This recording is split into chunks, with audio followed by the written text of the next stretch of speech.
Wat doen jy in die geval van 'n noodprosedure? Dit is die antwoord wat aspirant mediese dokters deur middel van opleiding moet kry. Die manier van opleiding het pas 'n omwenteling ondergaan en kan moontlik die tyd halveer wat pasiënte aan hospitaalbesoeke bestee.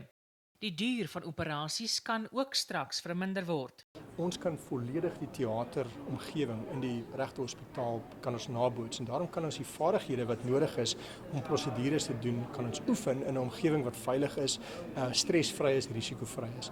Aan die einde van die dag as daai vaardighede geoefen is, dan sal die toepasser of die dokter wat daai vaardighede toepas, die tyd wat dit gaan neem om 'n prosedure te doen, gaan aansienlik verlaag en dit gaan 'n geweldige impak hê op die beperkte teatertyd en wat ons het in die publieke sektor. Die multimiljoenrandse fasiliteit is die gevolg van samewerking tussen die Universiteit Stellenbosch en die mediese apparaatmaatskappy Medtronic. The facility in terms of Sunskill and Medtronic will really increase access to better quality of healthcare for patients across South Africa. Healthcare is a critical issue to every government and every community on the planet.